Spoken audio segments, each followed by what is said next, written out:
हाँ बेटा, तो हम स्टार्ट कर रहे हैं फर्स्ट चैप्टर के न्यूमेरिकल्स। ठीक है, तो सबसे फर्स्ट जो आपका न्यूमेरिकल है क्वेश्चन नंबर फर्स्ट, वो जो है इस तरह से है कि what is the force between two small charge sphere having charges. आपको चार्ज गिवन है Q1 2 into 10 to the power minus 7 coulomb and Q2 3 into 10 to the power minus 7 coulomb and placed 30 centimeter apart in air।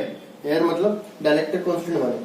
तो आपसे पूछा गया इन पे कितना force experience हो रहा है। तो फोर्स का फॉर्मूला होता है बेटा K Q1 Q2 by R square K 9 into 10 to the power 9 into Q1 2 into 10 to the power minus 7 into 3 into 10 to the power minus 7 divided by 0.3।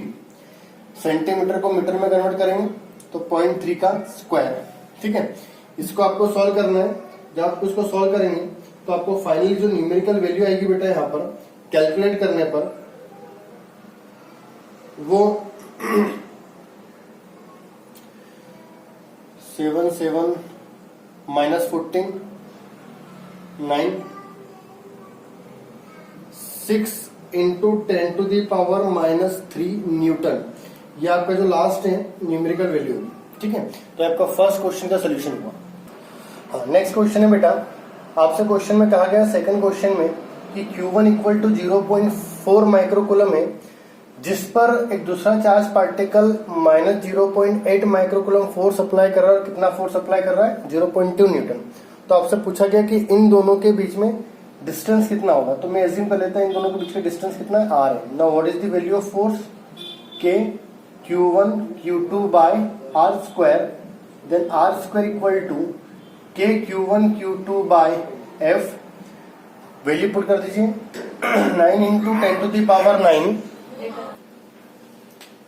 Q1 0.4 micro means minus 6 into Q2 0.8 into 10 to the power minus 6, हमें sign use नहीं करना है, divide by force 0.2। This is the value of R square. R की value निकालना है, then we have to apply root. Now अगर हम finally इसको सॉल्व करेंगे तो सॉल्व करने पे हमें जो वैल्यू आएगी वो आएगी 0.12 metre. This is the final answer. Question number third जो है बेटा, आपसे पूछा गया है कि एक प्रोटॉन है और एक इलेक्ट्रॉन है, इनको किसी पर्टिकुलर डिस्टेंस r पर रखा गया है। तो इनके बीच में लगने वाला इलेक्ट्रोस्टैटिक फोर्स और लगने वाला ग्रेविटेशनल फोर्स का रेशियो जो होगा उसकी डायमेंशन क्या होगी, इसकी डायमेंशन पता करनी है हमें। तो इलेक्ट्रोस्टैटिक फोर्स होता है बेटा K Q1 Q2 divide by R square and the gravitational force is G mass of electron mass of proton divided by R square. Now if we divide both the equation we will get K E square divided by G mass of electron mass of proton, and this ratio is equal to the ratio of electrostatic force to the gravitational force. Ratio of two same quantity have dimension 0। इसकी जो dimension की वही dimension इसकी होगी। तो net dimension कितनी देख बेटा? M0 L0 T0। ठीक है, तो इनकी यहाँ पर कोई डायमेंशन। इसी क्वेश्चन में पूछा गया है कि ये जो क्वांटिटी है इसका वैल्यू कितना होगा। तो अगर मैं इसकी वैल्यू देखता हूँ बेटा, K की value 9 into 10 to the power 9 into E का value 1.6 into 10 to the power minus 19 square divide by G का value 6.67 into 10 to the power minus 11 into mass of electron 9.1 into 10 to the power minus 31 into mass of proton 1.6 into 10 to the power minus 27 kg। अगर इसको हम finally solve करें तो हमें जो answer आएगा बेटा वो होगा 2.3 into 10 to the power 39 approx. Correct. Question number 4 में हमसे पूछा गया what is quantisation of charge. We have already discuss quantisation of charge. According to quantisation of charge, total charge on a body is equal to integral multiple of charge on proton और electron.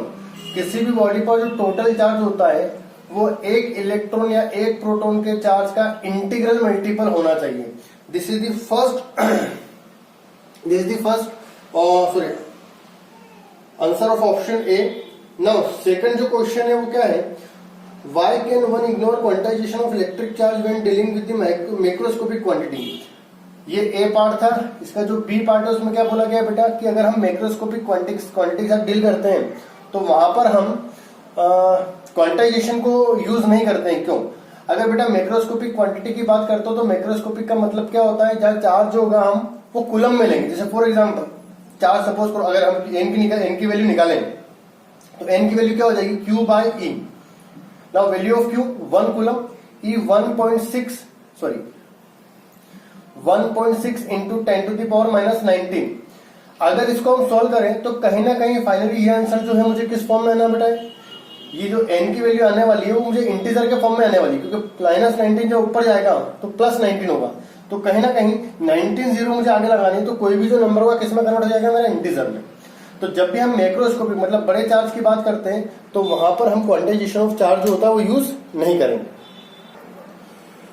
Question number 5 में बोला गया है बेटा कि जब हम glass rod को रब करते हैं सिल्क क्लॉथ से तो चार्जेस जो होते हैं दोनों पर अपेयर होते हैं, एक पर पॉजिटिव और एक पर नेगेटिव।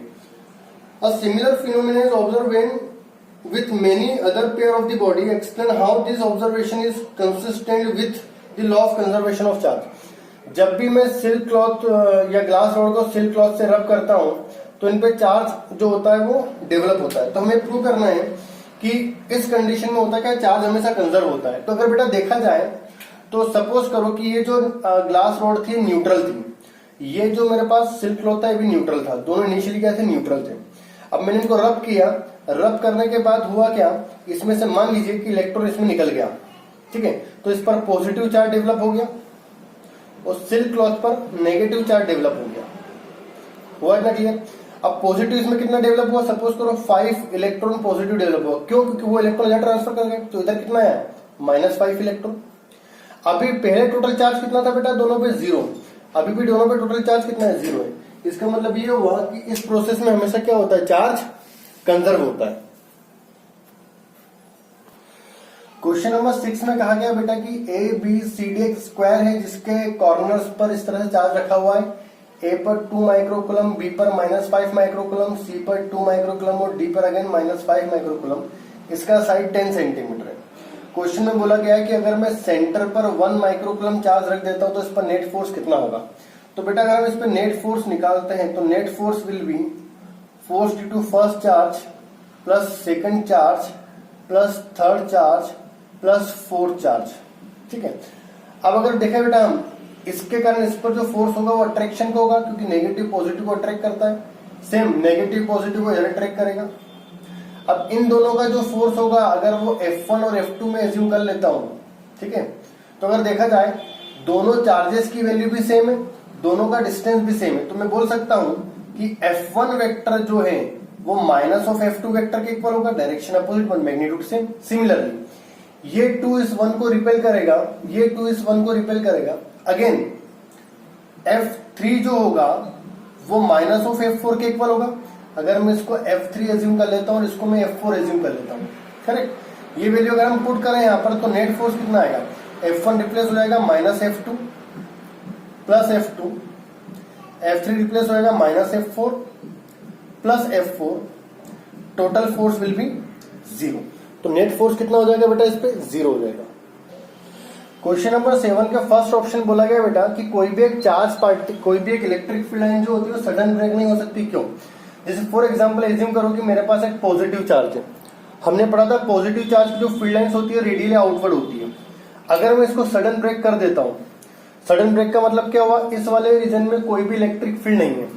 अगर इस वाले रीजन में कोई भी इलेक्ट्रिक फील्ड नहीं है तो फोर्स का फॉर्मूला क्या होता है, Q इंटू ई।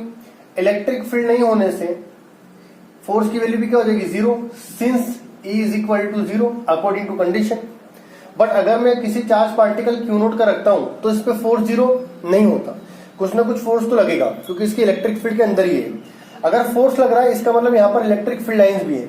इसका मतलब कोई भी जो इलेक्ट्रिक फील्ड लाइंस होती है सडन ब्रेक नहीं हो सकती।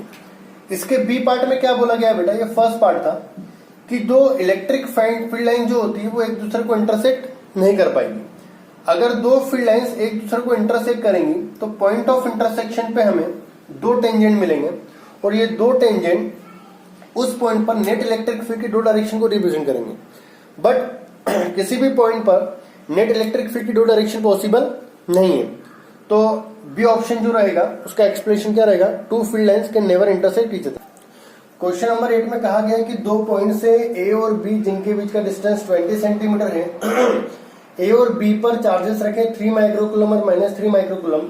आपसे पूछा गया है इसके मिड पॉइंट पर नेट इलेक्ट्रिक फील्ड इंटेंसिटी कितनी होगी। नेट मिड पॉइंट का मतलब होता है बेटा 10 सेंटीमीटर के डिस्टेंस पर। तो R इक्वल टू मैं 10 सेंटीमीटर एज्यूम कर लेता हूँ। तो बेटा जहां पर हमें इलेक्ट्रिक फील्ड कैलकुलेट करनी होती है वहां पर एक test charge plus Q naught को हम एज्यूम करते हैं। ये प्लस इस प्लस को रिपेल करेगा और ये माइनस इस प्लस को अट्रैक्ट करेगा। मतलब जो दोनों इंटेंसिटी होगी due to both the charges वो सेम डायरेक्शन में होगी। तो अगर मैं नेट इंटेंसिटी निकालता हूं तो वो डायरेक्टली एड हो जाएगी। क्यों? क्योंकि दोनों की डायरेक्शन क्या बेटा सेम है। अच्छा, दोनों का अगर मैग्नीट्यूड देखा जाए तो K into Q divided by R, R मतलब 10 का square. Similarly K into Q, Q का मैग्नीट्यूड अगेन 10 की वैल्यू कितनी है R स्क्वायर। तो दोनों का वैल्यू सेम है तो मैं कह सकता हूं 2 times of K into 3 divide by R square. तो 6 इंटू K की value 9 into 10 to the power 9 divide by R की वैल्यू 0.1, तो 0.01 स्क्वायरिंग कर देंगे तो ठीक है। सॉल्व कर लीजिए, सॉल्व करने पे कितना आ रहा है ये 54 into 10 to the power 11 newton per coulomb. ये हमारा क्या होगा बेटा, फर्स्ट क्वेश्चन का सोल्यूशन होगा।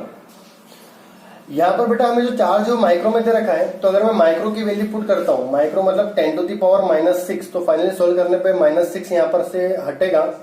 तो ये हो जाएगा मेरे पास कितना बेटा, यहाँ पर -9 में से -6 गया, सॉरी +9 में -6 गया तो 3, और ये हो जाएगा मेरे पास यहाँ पर 5। करेक्ट। इसके बी पार्ट में क्या बोला गया है कि अगर मैं इस टेस्ट चार्ज की वैल्यू को क्यू नॉट से मतलब 1.5 10 टू द पावर -9 कूलम से रिप्लेस कर देता हूं तो इस पर नेट फोर्स कितना होगा। तो बेटा फोर्स का फॉर्मूला होता है q naught into E, net electric field into charge. Net charge कितना है 1.5 into 10 to the power -9 into E की वैल्यू कितनी है, ई की वैल्यू है 54 इंटू 10 टू द पावर 5। ठीक है, इसका सोल्यूशन निकल लीजिए, वही आपका फाइनल आंसर होगा। और सॉल्व करने पे इसकी जो वैल्यू आएगी बेटा वो होगी 8.1 into 10 to the power -3 newton. Next question बोला गया बेटा कि मेरे पास दो पॉइंट से ए और बी, ए के कोऑर्डिनेट गिवन है, बी के कोऑर्डिनेट गिवन है, ए पर चार्ज इतना है और बी पर चार्ज माइनस में है। आपको net dipole moment of system पता करना है। अगर देखा जाए तो एक्स और वाई कोऑर्डिनेट 0, सिर्फ जेड कोऑर्डिनेट ही है। तो मैं एज्यूम कर लेता हूं कि ये मेरा जेड एक्सिस है, दिस इज जेड एक्सिस। अब जेड एक्सिस पर -15 और जेड एक्सिस पर +15 पर दो चार्जेस है। यहाँ ए पर क्यूए चार्जेस और बी पर क्यूबी चार्जेस है। डायपोल मोमेंट का फॉर्मूला होता है बेटा दोनों में से कोई भी एक चार्ज, तो हम कोई भी चार्ज ले सकते हैं बट उसका मैग्नीट्यूड लेना है, इनटू डिस्टेंस बिटवीन चार्जेस। तो ये डिस्टेंस भी ओरिजिन से 15 है और ये डिस्टेंस भी ओरिजिन से बेटा कितनी 15, टोटल डिस्टेंस कितना हो गया 30 सेंटीमीटर में मुझे डिस्टेंस गिवन है, तो सेंटीमीटर को हम यहाँ पर मीटर में कन्वर्ट कर देंगे। चार्ज की value 2.5 into 10 to the power -7 into 30 into 10 to the power -2। Correct. इसका फाइनली जो हमारे पास सोल्यूशन आएगा वो हो जाएगा 7.5 into 10 to the power -8 newton into coulomb. ठीक, ये मेरा फाइनल सोल्यूशन होगा। क्वेश्चन नंबर 10 में कहा गया बेटा कि एक डायपोल है जिसका dipole moment 4 into 10 to the power -9 coulomb into metre है, और ये एक यूनिफॉर्म इलेक्ट्रिक फील्ड जिसका अमाउंट इतना गिवन है हमें, उसमें 30 डिग्री के एंगल पर रखा हुआ है। तो इस पे कितना टॉर्क लगेगा। तो बेटा टॉर्क का फॉर्मूला होता है P into E into sine theta. ठीक है, P की value 4 into 10 to the power -9 into 5 into 10 to the power 4 into sine 30 1/2। Solve करेंगे तो 5 4 जा 20, 20 से 2 गया 10, 10 इधर आ गया 5, तो 10 to the power -9 into 10 to the power 5, answer is 10 to the power 4 newton into metre. ये मेरा टॉर्क की वैल्यू की इस क्वेश्चन के लिए। क्वेश्चन नंबर 11 में कहा गया बेटा कि एक पॉलीथीन को मैं एक वुलन क्लॉथ से रब करता हूं तो देखा गया है कि वुलन क्लॉथ से इलेक्ट्रॉन ट्रांसफर होते हैं किसमें, पॉलीथीन में। तो उस पॉलीथीन पर नेगेटिव चार्ज कितना डेवलप हो जाता है, इतना। तो आपसे पूछा गया कितना नंबर ऑफ इलेक्ट्रॉन ट्रांसफर हुए, सेकंड पार्ट में आपसे पूछा गया है कि कितना मास ट्रांसफर हुआ है। तो सबसे पहले हम इलेक्ट्रॉन निकाल लेते हैं। तो फॉर्मूला होता है Q इज इक्वल टू बेटा कितना N, ठीक है। Q का मतलब क्या हुआ मेरे पास, मैग्नीट्यूड अगर हम रखें 10⁻7 इज इक्वल टू N निकालना है इंटू 1.6 इंटू 10⁻−19। तो यहां से आप 3 इंटू 10⁻−7 डिवाइडेड बाय 1.6 इंटू 10⁻−19 आप यहां से नंबर ऑफ इलेक्ट्रॉन्स को कैलकुलेट कर सकते हैं। तो सॉल्व करने पे जो वैल्यू आती है बेटा वो होती है 1.875 इंटू 10⁻² इलेक्ट्रॉन ट्रांसफर हुए। फिर आपसे पूछा गया क्या मास ट्रांसफर हुआ तो कितना हुआ। तो ऑब्वियसली बेटा हर एक इलेक्ट्रॉन का मास होता है, अगर इलेक्ट्रॉन ट्रांसफर होकर आ रहा है तो मास भी ट्रांसफर होकर आएगा। तो टोटल कितना मास ट्रांसफर हो जाएगा, एक इलेक्ट्रॉन का mass into total number of electron. एक इलेक्ट्रॉन का मास 9.1 इंटू 10⁻31 इंटू 1.875 इंटू 10⁻12, ठीक है। इसको हमें सॉल्व करना है। तो फाइनली सॉल्व करने पे जो आंसर होगा बेटा वो इस तरह से आएगा, ठीक है, 1.706 इंटू 10⁻18 kg। क्वेश्चन नंबर 12 में कहा गया बेटा कि दो आपके पास स्फीयर हैं जिन पर सेम अमाउंट ऑफ चार्ज है, इस पर भी क्यू है, इस पर भी क्यू है, ठीक है। आपसे फिर पूछा गया है कि अगर इनको हम 50 सेंटीमीटर के डिस्टेंस पर रख देते हैं तो इनके बीच में कितना इलेक्ट्रोस्टैटिक फोर्स होगा, ठीक है। तो जो इलेक्ट्रोस्टैटिक रिपल्शन फोर्स होगा बेटा वो होता है Q1 into Q2 divided by R²। K की value 9 into 10⁹ into Q1 Q2 दोनों सेम है तो Q इंटू Q स्क्वायर हो जाएगा, डेट इज 6.5 इंटू 10⁻7 का स्क्वायर डिवाइड बाय डिस्टेंस कितना है बेटा, सेंटीमीटर को मीटर में कन्वर्ट करेंगे तो 0.5 का स्क्वायर, करेक्ट। इसको सॉल्व करने पे जो हमें फाइनल आंसर आएगा वो होगा 1.52 इंटू 10⁻2 न्यूटन। ये हमारा फाइनल आंसर होगा, ठीक है, सॉरी -2। इसी क्वेश्चन के बी पार्ट में बोला गया बेटा आपसे कि अगर मैं हर एक स्फीयर पर चार्ज की वैल्यू को डबल कर दूं, ठीक है, और डिस्टेंस को क्या कर दिया जाए, हाफ कर दिया जाए। चार्ज को डबल कर दिया जाए और डिस्टेंस को हाफ कर दिया जाए। तो आपसे पूछा गया बताइए कि अब नया जो फोर्स है वो नया फोर्स कितना हो जाएगा।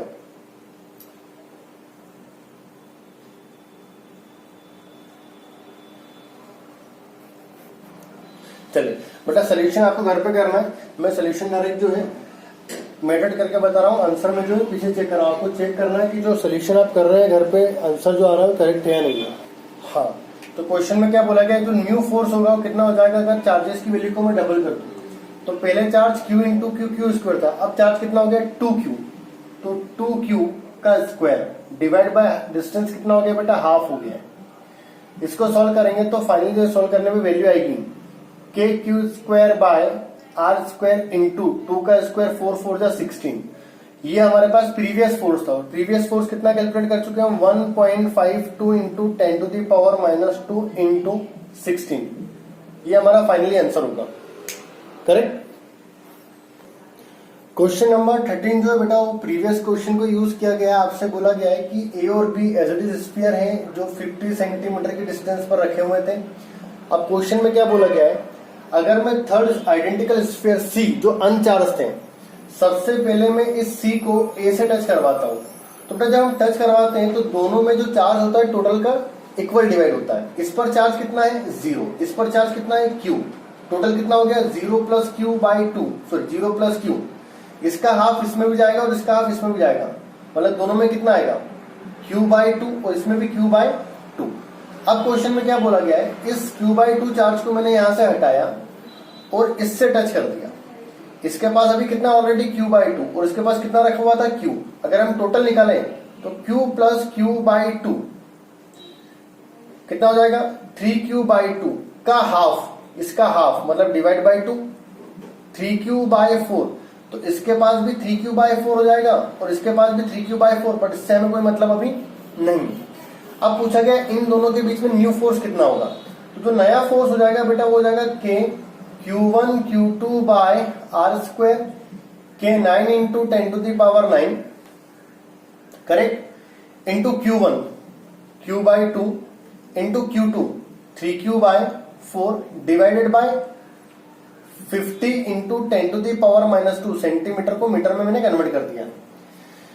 आप वैल्यू पुट कर दीजिए 9 इंटू 10⁹ इंटू क्यू की वैल्यू प्रीवियस क्वेश्चन वाला है तो 6.5 क्या थी बेटा प्रीवियस क्वेश्चन में वैल्यू हमारे पास 6.5 इंटू 10⁻⁻7 क्यू इंटू क्यू का स्क्वायर इंटू यहाँ पर क्या है 3 डिवाइडेड बाय 4 2 8 इंटू 0.5 का स्क्वायर तो 0.25। इसको सॉल्व करिएगा वही आपका फाइनल आंसर होगा।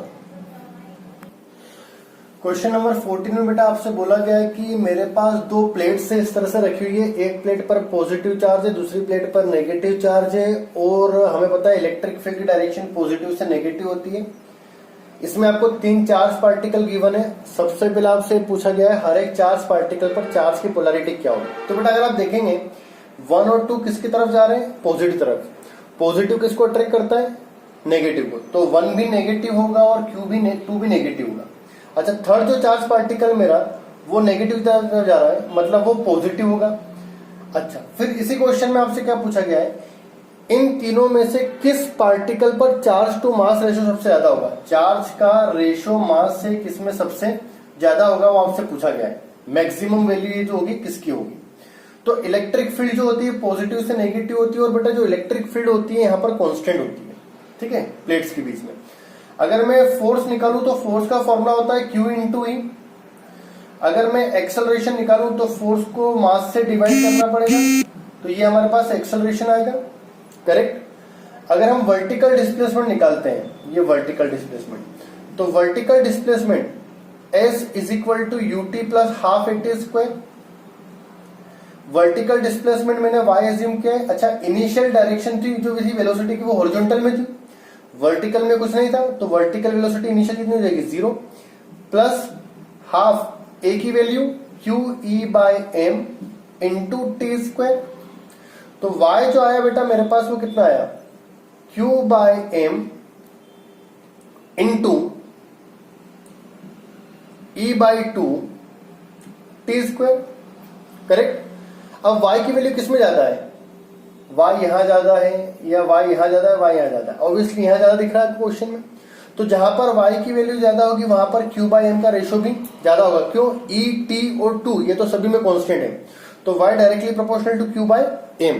तो थर्ड पार्टिकल में q बाय m का रेशो सबसे ज्यादा होगा। हाँ भाई नेक्स्ट क्वेश्चन में हमसे बोला गया 15 नंबर क्वेश्चन में कि एक इलेक्ट्रिक फील्ड जिसका अमाउंट है 3 इंटू 10⁻³ न्यूटन पर कूलम आई कैप का मतलब जो होता है बेटा इलेक्ट्रिक फील्ड जो है मेरी वो एक्स एक्सिस की डायरेक्शन में होगी। अब क्या बोला गया है कि मैंने एक स्क्वायर लिया है, स्क्वायर की साइड कितनी बेटा 10 सेंटीमीटर और स्क्वायर को मैंने वाई जेड प्लेन के आपसे पूछा गया इससे कितना फ्लक्स पास होगा। तो बेटा फ्लक्स का जो फॉर्मूला होता है हमारा वो होता है E इंटू ए इंटू कॉस थीटा। इसका एरिया वेक्टर इधर होगा। इलेक्ट्रिक फील्ड कितनी है बेटा 3 इंटू 10⁻³ एरिया कितना होता है साइड का स्क्वायर मतलब 10 इंटू 10 इंटू 10⁻⁻2 का स्क्वायर -4, ठीक है। सेंटीमीटर का -2 इस सेंटीमीटर का भी -2 तो E हो गया a हो गया इंटू कॉस इलेक्ट्रिक फील्ड भी इधर है नॉर्मल भी इधर है cos 0 1 हो जाएगा।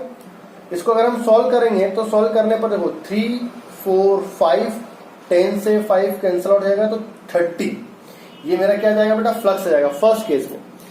सेकंड केस में आपसे क्या बोला गया है अगर इसी प्लेट को मैं क्या कर देता हूं थोड़ा सा टिल्ट कर देता हूं मतलब मैंने इसका नॉर्मल जो था इसका नॉर्मल जो है वो एक्स एक्सिस से 60 डिग्री का एंगल बना रहा है। कंडीशन ऐसी हो गई आपका जो प्लेन था वो कुछ इस तरह से हो गया, ठीक है, ऐसे मान लीजिए जो प्लेन है वो ऐसा हो गया है। अब इसका जो नॉर्मल है वो एक्स एक्सिस से कितना एंगल बना रहा है 60 डिग्री तो फ्लक्स कितना पास होगा। तो वही सिंपल सा कॉन्सेप्ट पहले थीटा हमने 0 पुट किया था थीटा कितना हो जाएगा 60 हो जाएगा तो वैल्यू में यहीं पे आएगी। तो इसी क्वेश्चन को मैं चेंज कर देता हूं तो यहां पर अगर मैं cos 60 1/2 पुट करूंगा तो यहां पर भी कितना हो जाएगा 1/2 तो आंसर कितना हो जाएगा बेटा मेरे पास 15 तो फ्लक्स जो होगा जस्ट हाफ हो जाएगा। क्वेश्चन नंबर 16 में बोला गया बेटा कि अगर मैं प्रीवियस क्वेश्चन में ही एक क्यूब बना दूं और उस क्यूब का साइड में 20 सेंटीमीटर ले लेता हूं मतलब पहले साइड 10 सेंटीमीटर थी स्क्वायर की। अब एक क्यूब लिया और इस क्यूब का साइड कितना बेटा 20 सेंटीमीटर है और सेम क्वेश्चन यूज करता हूं पुराना वाला मतलब इलेक्ट्रिक फील्ड एक्स डायरेक्शन में होगी तो उस क्यूब की जो सरफेस होगी वो हर एक प्लेन के पैरेलल होगी। ठीक है। तो आपसे पूछा गया इस पूरे क्यूब से कितना फ्लक्स पास होगा। तो अगर टोटल फ्लक्स निकाला जाए बेटा, तो टोटल फ्लक्स 6 सरफेसेस है क्यूब में, तो φ1 plus φ2 plus φ3 plus φ4 plus φ5 plus φ6। But अगर देखा जाए तो इस वाली सरफेस के ठीक है, ये फ्रंट वाली सरफेस के और बैक वाली सरफेस के जो इलेक्ट्रिक फील्ड है पैरेलल है, ऐसे जा रही है। तो जब पैरेलल होती है तो हमेशा नॉर्मल जो होता है वो 90 डिग्री एंगल बनाता है। तो इन चारों का फ्लक्स तो कितना हो जाएगा बेटा, 0 हो जाएगा। ये वाली जो सरफेस और ये वाली जो सरफेस है उससे फ्लक्स पास होगा। इसका नॉर्मल इधर होगा, इलेक्ट्रिक फील्ड भी इधर होगी। इसका नॉर्मल आउटवर्ड होगा बट इलेक्ट्रिक फील्ड इधर जा रही है। अगर मैं फर्स्ट का फ्लक्स निकालता हूं इस सरफेस का, तो इलेक्ट्रिक फील्ड और नॉर्मल के बीच में एंगल 180 डिग्री, तो E इंटू ए इंटू कॉस 180 प्लस इसका फ्लक्स निकालता हूं तो एंगल 0 डिग्री, तो E इंटू ए इंटू कॉस 0 डिग्री। सॉल्व करेंगे तो माइनस ई ए, कॉस 180 माइनस होता है, प्लस ई ए। तो फाइनली जो आंसर आएगा बेटा कितना आ जाएगा, 0 हो जाएगा। तो टोटल जो फ्लक्स इससे पास होगा वो कितना होगा, 0। क्वेश्चन नंबर 17 में बोला गया बेटा कि एक ब्लैक बॉक्स है और उस ब्लैक बॉक्स से टोटल इतना फ्लक्स निकल रहा है आउटवर्ड डायरेक्शन में। ठीक है, फर्स्ट क्वेश्चन में कितना चार्ज होगा। तो बेटा फ्लक्स का फॉर्मूला होता है Q in by epsilon naught, correct. Flux कितना है, 8 into 10 to the power 3 is equal to inside कितना चार्ज होगा डिवाइड बाय एप्सिलॉन नॉट। तो इनसाइड चार्ज की वैल्यू हो जाएगी मेरे पास 8 into 10 to the power 3 epsilon naught times of outward flux है, इसका मतलब पॉजिटिव चार्ज होगा तो चार्ज पॉजिटिव नॉट। आप चाहो तो यहाँ पर एप्सिलॉन नॉट की वैल्यू पुट करके फाइनल आंसर निकाल सकते हो। सेकंड बी पार्ट में क्या बोला गया है बेटा कि अगर उस बॉक्स से टोटल निकलने वाला फ्लक्स 0 है तो क्या उसमें नेट चार्ज होगा या नहीं होगा, मतलब उसमें चार्जेस होंगे या नहीं होंगे, आपसे पूछा गया है, करेक्ट। आपको इसको एक्सप्लेन करना है। ठीक है, क्वेश्चन में क्या बोला गया है कि बी पार्ट में if the net outward flux through the surface of the box is 0 could you conclude that there is no charges inside the blocks. तो क्या इसके अंदर कोई चार्ज नहीं होगा। तो सबसे पहले बेटा अगर फ्लक्स की बात करें तो फ्लक्स होता है Q in by epsilon, Q इन मतलब समेशन ऑफ Q इन। अगर फ्लक्स 0 है इसका मतलब समेशन ऑफ Q इन 0 है। तो ये कहना गलत होगा कि उसमें कोई चार्ज नहीं है। उसके अंदर जो टोटल चार्जेस होंगे उस टोटल चार्जेस का समेशन क्या होगा बेटा, 0 होगा। तो हम ये नहीं कह सकते कि अगर किसी भी बॉक्स या किसी भी सरफेस से पास होने वाला फ्लक्स की वैल्यू क्या आ रही है, 0 आ रही है, तो उसके अंदर कोई चार्ज नहीं होगा। उसके अंदर टोटल चार्ज की वैल्यू क्या रहेगी बेटा, 0 रहेगी। क्वेश्चन नंबर 18 में बोला गया बेटा आपसे कि मेरे पास स्क्वायर शीट है जिसका साइड 10 सेंटीमीटर है, इसके सेंटर से 5 सेंटीमीटर अबाव मैंने 10 माइक्रोकूलम चार्ज रखा हुआ है प्लस वाला, इस सरफेस से कितना फ्लक्स पास होगा। तो जब भी बेटा इस तरह का क्वेश्चन आता है तो हमने क्या पढ़ा है, किसी भी क्लोज सरफेस से पास होने वाला जो फ्लक्स होता है वो होता है Q bye epsilon naught. Q क्या होता है, उस सरफेस के अंदर चार्ज। तो सबसे पहले मैं क्या बनाता हूँ बेटा, एक क्लोज सरफेस बना लेता हूँ। ठीक है, तो हमने इस तरह से क्लोज सरफेस बना ली। ठीक है, इस तरह से हमने एक क्लोज सरफेस बना लेंगे। ठीक है, ये अब ये जो क्लोज सरफेस है उससे पास होने वाला फ्लक्स कितना होगा, Q बाय एप्सिलॉन नॉट होगा। बट मेरी इस क्लोज सरफेस के अंदर कितनी सरफेस है, 6, और मुझसे किससे पूछा गया है, सिर्फ एक ही सरफेस से। तो हमारा जो एक्चुअल फ्लक्स होगा वो इस टोटल फ्लक्स का 1/6 टाइम हो जाएगा। तो जो फ्लक्स होगा मेरे पास वो Q बाय एप्सिलॉन नॉट का 1/6 टाइम्स हो जाएगा। तो हमारे पास फाइनली जो आंसर आएगा Q की वैल्यू 10/6 एप्सिलॉन नॉट। ये मेरा क्या होगा बेटा, फाइनल फ्लक्स। क्वेश्चन नंबर 19 में पूछा गया बेटा मुझसे कि मेरे पास एक क्यूबिकल गॉसियन सरफेस है जिसके सेंटर पर मैंने 2 माइक्रोकूलम चार्ज रखा हुआ है, इसकी साइड 9 सेंटीमीटर की है। तो इससे कितना फ्लक्स पास होगा। तो जो फ्लक्स की वैल्यू होगी it is Q in by epsilon naught. Q in की वैल्यू कितनी बेटा, 2 माइक्रो मतलब -6 epsilon naught 8.85 into 10 to the power -12। इसको आप सॉल्व कर लेंगे तो आपको फाइनली आंसर कैलकुलेट हो जाएगा।